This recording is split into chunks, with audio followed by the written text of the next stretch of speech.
আর যদি রাজার সেই ফল পছন্দ না হয় তাহলে যে যেই ফল নিয়ে আসবে সেই ফল তার পুটকির ভিতরে ঢুকাই দেওয়া হবে।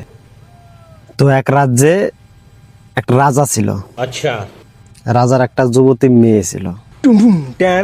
তো রাজা ছিল বিশাল হারামি, মানে এক কথায় জাইরের পাট করি। তো রাজা আজাইরে বসে থেকে থেকে আর মানে আর কি রাজার আর ঘুম আসে না।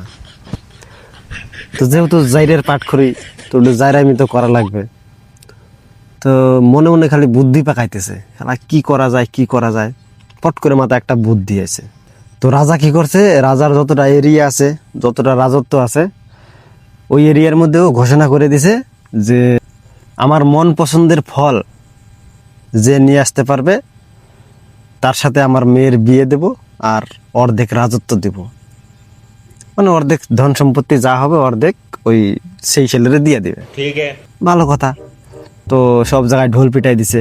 ঢোল পিটাই দেওয়ার পরে এবার একটা ডেট দিছে যে ওই ডেটের দিন মানে এই জিনিসটা অনুষ্ঠিত হবে, যে রাজার মন মতন ফল যদি কেউ নিয়ে আসতে পারে তাহলে তার সাথে রাজার মেয়ের বিয়ে হবে।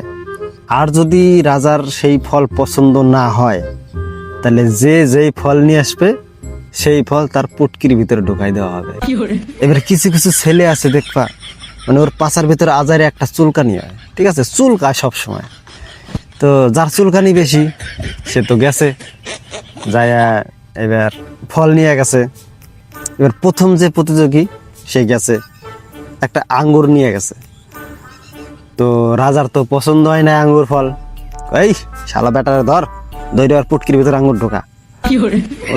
দইরে পুটকির ভিতরে আঙ্গুর ফল দিচ্ছে ঢোকাইয়া। তো প্রথমটা তো ছোট ছিল, আঙ্গুর ছিল, তো একটু হালকা তেল লাগায় পিচিক করে দিচ্ছে, ঢুকে গেছে। তারপরে একজন আসছে একটা লিচু নিয়ে, রাজার তো পছন্দ হয় নাই, ওই শালারে ধর, দইরে ওই লিচুটারে গোতায় গাতায় যেভাবে ঢোকাই দিছে পুটকির ভিতরে। তো তারপরে একজন আছে, ও একটা আম নিয়ে আসে। ও ভাবছে শালা আম তো মানে ফলের রাজা আম, তাহলে রাজাও হয়তো এই আম পছন্দ করবে।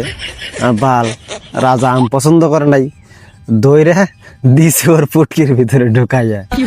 তো এইবার কি হয়েছে, এবার পরে নেক্সটে যারা আছে ওরা ভাবতেছে শালা রাজার তো কোনো ফলই পছন্দ হয় না। তো এবার একটা চ্যাংরা কি করছে, শালা একটা ডাব নিয়ে আইছে। হ্যাঁ, ডাব। এবার রাজার কাছে নিয়ে গেছে, রাজা মশাই এই ধরো আমি ডাব নিয়ে আইছি। তো রাজার তো ভালো ডাব পছন্দ হয় নাই। রাজা কি করছে, ওই শালার ধর, দইরা ডাব ওর পাছার ভিতর ঢুকা। তো ডাব কি আর সহজে ঢুকে, তেল তুল লাগাইয়া, হ্যাঁ, তারপরে দুইজনের দুই ঠ্যাং ধরছে, ধইরা ওই ডাব পাছার ফুটার সোজা সেট কইরা মুগুর দিয়ে দিছে বাড়ি দিয়ে ঢোকাইছে। তো এবার মানে ওর পিছনে ওই ডাব থুইয়া গোতাইতেছে। এবার ও কিনা ব্যথা পায় না কি পায়, ও শালা হাসতেছে। তো এইবার সবাই ব্যাপারটা কি, খেলা এত বড় একটা ডাব ওর পাছার ভিতরে গোতাই গোতাই ঢোকাইতেছে, ও শালা হাসে কেন? তারপরে ওরা জিজ্ঞেস করছে, কিরে ভাই তুই হাসিস কেন, তোর যে পাছার ভিতরে এই ডাবটা ঢুকতেছে তোর কি ব্যথা লাগে না? বলে আমি তো একটা ডাব নিয়ে এসেছি, আমার ডাবের তো গতর শরীর তেল তেলা আছে, তেল মেল মাখায় ডাব আমার পাছার ভিতরে গোতাই মোটাই পিটাই মিটাই ঢুকে যাবে। কিন্তু ওই যে ওই শালা যে কাঁঠাল নিয়ে আসে ওর পাছার ভিতরে কি করে ঢুকবে? হ্যাঁ, তাই তো সবাই ভাবতেছে, তাই তো ওর তো ডাব ছিল, শালা তেল তেলা ছিল, ঢুকে গেছে। তো ও যে কাঁঠাল নিয়ে এসে ওই কাঁঠাল ওর পাছার ভিতরে ঢুকবে কি করে?